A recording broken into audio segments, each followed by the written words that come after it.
এই বাংলা ভাষাকে প্রতিষ্ঠা করতে মরণপণ আন্দোলনে দিন পার করেছিলেন এবং আমাদেরকে সর্বশেষ একটি মাতৃভাষা এনে দিয়েছিলেন। তাদের প্রতি শ্রদ্ধা জানিয়ে সারা দেশেই এই মুহূর্তে এবং ২১-এর প্রথম প্রহর থেকে শুরু করে পুষ্পাঞ্জলি অর্পণ এবং ফুল দিয়ে শ্রদ্ধা নিবেদনের মধ্য দিয়ে এসব শহীদদের স্মরণ করছেন বাংলাদেশের মানুষ। আমরা এই মুহূর্তে রয়েছি সিলেটের কেন্দ্রীয় শহীদ মিনার প্রাঙ্গণে এবং এখানে একদম প্রথম প্রহর থেকে শুরু করে এখন পর্যন্ত মানুষজন তাদের নানা শ্রেণী পেশার মানুষজনের পাশাপাশি তাদের ঘরের একদম শিশু থেকে শুরু করে প্রবীণ ব্যক্তিত্বরা পর্যন্ত এখানে আসছেন, ফুল দিয়ে শ্রদ্ধা নিবেদন করছেন। আমরা একটু আপনাদেরকে দেখাতে চাই এই কেন্দ্রীয় শহীদ মিনারে ২১-এর প্রথম প্রহর থেকে শুরু করে এখন পর্যন্ত যারা আসছেন আমরা দেখতে পেয়েছি যে একেবারে স্কুল কলেজ থেকে শুরু করে বিভিন্ন সামাজিক সাংস্কৃতিক সংগঠনের সদস্যরাও আসছেন। রাতে প্রশাসনের যারা ছিলেন তারা ফুল দিয়ে শ্রদ্ধা জানিয়েছেন। জেলা প্রশাসন, পুলিশ প্রশাসনের বাইরেও সকল সরকারি দপ্তরের পক্ষ থেকে আমরা দেখেছি রাত ১২টা ১ মিনিট থেকে তারা শ্রদ্ধা নিবেদন করেছেন। এই মুহূর্তে বিভিন্ন সামাজিক এবং সাংস্কৃতিক সংগঠনের কর্মীরা এসেছেন, তারা ফুল হাতে শহীদ বেদিতে উঠেছেন এবং তাদের পক্ষ থেকে ভাষা শহীদদের প্রতি শ্রদ্ধা জানাচ্ছেন।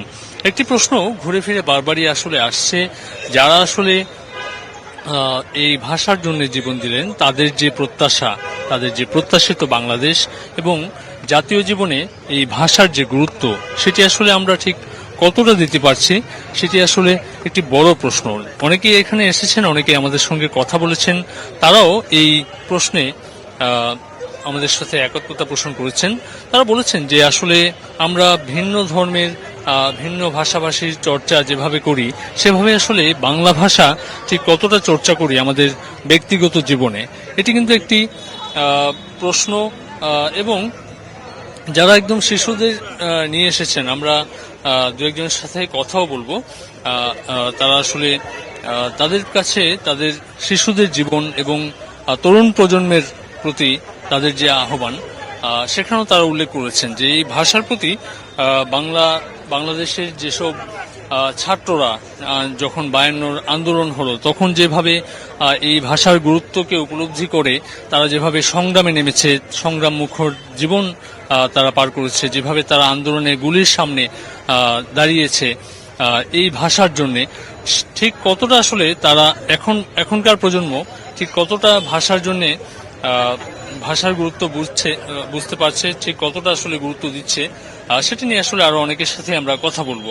আমরা একজনের সাথে একটু কথা বলতে চাই। আপনি তো শহীদ বেদিতে ফুল দিয়েছেন, শিশুদের নিয়ে এসেছেন, একটু বলবেন যে আমরা আসলে আমাদের জাতীয় জীবনে বা আমাদের ব্যক্তিগত জীবনে এই বাংলা ভাষাকে কতটা স্থান দিতে পারছি, কতটা গুরুত্ব দিতে পারছি, যেভাবে আমরা দিবস কেন্দ্রিক এই সময়টা পার করছি, আগামীকাল একইভাবে কি বাংলা ভাষার গুরুত্ব আপনার পরিবার এবং আপনার ব্যক্তিগত জীবনে কি আপনি এইভাবে গুরুত্ব দিয়ে এই বাংলা ভাষা আপনি পালন? পৃথিবীর মানচিত্রে যতদিন আমাদের বাংলাদেশ থাকবে ততদিন এই বাংলা ভাষার শহীদ মিনার ততদিন থাকবে, ততদিন আমরা ফুল দিব, সবাই দিব, কারো মন থেকে দিব, কেউ এসে দিব, আমরা সবাই এই দিনটাই উদযাপন করবো। আর ইন্টারন্যাশনালি সব দেশেই এটাকে পালন করা হয়। যত দেশে বাংলাদেশের ভাষাভাষী মানুষ আছে তত দেশেই মানুষ এই দিনটাকে মন থেকে গভীরভাবে শ্রদ্ধা নিবেদন করে। আমরা আসলে প্রত্যাশা করি যে এই বাংলা ভাষার প্রতি বাংলার যে গুরুত্ব, বাংলা ভাষার যে গুরুত্ব সেটি আমাদের তরুণ প্রজন্ম যেন সেটি উপলব্ধি করতে পারে, সেটি আমাদের প্রত্যাশা। আর দর্শক আসলে শুনছিলেন একজন যিনি আসলে তার শিশুকে নিয়ে এই শহীদ বেদিতে এসেছেন, ফুল দিয়ে শুভেচ্ছা জানিয়েছেন, শ্রদ্ধা জানিয়েছেন। তিনি আসলে বলছেন যে আমরা যতদিন বাংলাদেশ থাকবে, যতদিন বেঁচে থাকবো, ততদিন আসলে বাংলা ভাষার প্রতি আমাদের যে আবেগ, যে ভালোবাসা, যে শ্রদ্ধাবোধ সেটি আসলে থাকবে। তবে নতুন প্রজন্ম এবং তরুণ প্রজন্মের প্রতি এই বাংলা ভাষাকে যথাযোগ্য মর্যাদায় স্থান দিতে আসলে সকলেরই আসলে প্রত্যাশা রয়েছে। তারা বলছেন যে জাতীয় জীবনেও আমাদের যে বাংলা ভাষা সেটিকে যেন আমরা সমান গুরুত্ব দিয়ে এই দিনটি যেভাবে আমরা পালন করছি সেভাবে যেন সমান গুরুত্ব আমরা আরোপ করতে পারি।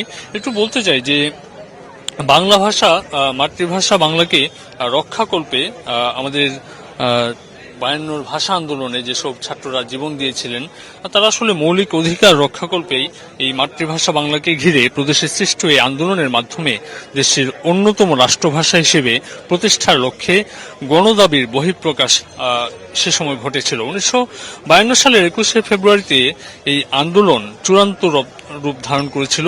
বস্তুত এর বীজ রূপিত হয়েছিল বহু আগেই। অন্যদিকে এর প্রতিক্রিয়া এবং ফলাফল ছিল সুদূর প্রসারী। আমরা যদি দেখি ইতিহাস থেকে 1952 সালের ভাষা আন্দোলনে শুরু থেকেই পাকিস্তানি শাসক গোষ্ঠী এদেশের ভাষা ও সংস্কৃতিকে ধ্বংস করার ষড়যন্ত্রে লিপ্ত হয়েছিল। এর ফলে শুরু হয় ভাষা আন্দোলন। স্বাধীন বাংলাদেশের সৃষ্টিতে ভাষা আন্দোলনের গুরুত্ব কিন্তু অপরিসীম।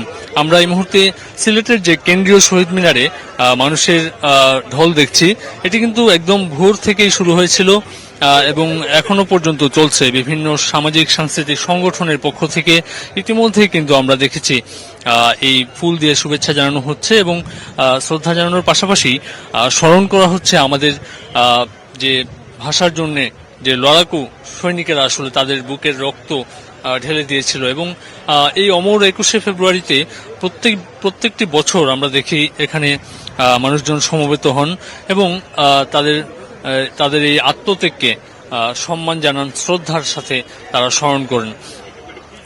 এই প্রতি বছর আসলে আমরা হয়তো দেখি বাংলাদেশের যে পালাবদলের রাজনীতির বিভিন্ন সময়ে আমরা যে চড়াই উতরাইগুলো দেখি, বাংলাদেশের যে গণ আন্দোলনগুলো দেখি, পাশাপাশি বাংলাদেশের যেসব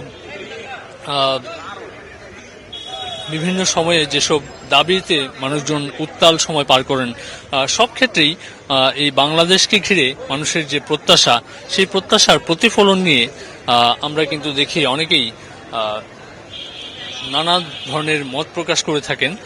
বাংলা ভাষার যে আমরা যদি বলি যে দেশের সৃষ্টিলগ্ন থেকে মুক্তিযুদ্ধ এবং এই ভাষা সংগ্রাম থেকে শুরু করে পাশাপাশি এই দেশের যত আন্দোলনগুলো ছিল, সেই আন্দোলনগুলোতে মানুষের যে প্রত্যাশা, সেই প্রত্যাশাগুলো বাস্তবায়ন হয়তো কোনোটির হয়েছে, কোনোটির কিছুটা ধীরগতিতে হয়েছে।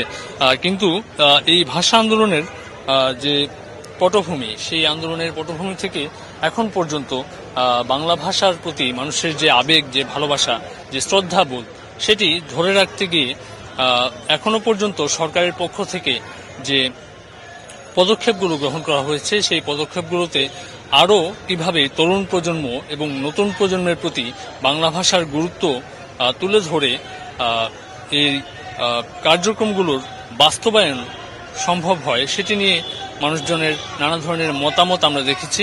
তারা বলেছেন যে এই দেশের নতুন প্রজন্ম এবং তরুণ প্রজন্মের প্রতি ভিন্ন দেশীয় সংস্কৃতি ত্যাগ করে বাংলা সংস্কৃতির প্রতি তাদেরকে আরও আকৃষ্ট করতে যে কার্যক্রমগুলো গ্রহণ করা জরুরি, সেটি এখনই গুরুত্ব সহকারে গ্রহণ করা উচিত বলে আসলে তারা মনে করছেন। এবং তারা বলছেন যে যেভাবে ইতিহাস সমৃদ্ধ করে, যেভাবে ইতিহাসগুলোকে নতুন প্রজন্মের কাছে পৌঁছে দেওয়া যায়, সেভাবে আসলে এই দেশের পাঠ্যপুস্তকগুলোতে বহুলভাবে আসলে প্রচার প্রয়োজন। এবং এই প্রচার করা গেলেই, প্রচারের মাধ্যমেই আসলে তরুণ প্রজন্ম এবং শিশুদের মধ্যে এই বাংলাদেশের ভাষা, সংস্কৃতি এবং এই দেশের ইতিহাসকে তুলে ধরা যাবে খুব সহজে। তো এই ছিল আমার কাছ থেকে সিলেটের কেন্দ্রীয় শহীদ মিনার থেকে ভাষা আন্দোলনের আজকের এই দিনটিকে স্মরণ করে 21 ফেব্রুয়ারির যে পুষ্পস্তবক অর্পণ এবং যে শ্রদ্ধাঞ্জলি কর্মসূচি চলছে, সেই কর্মসূচির সর্বশেষ।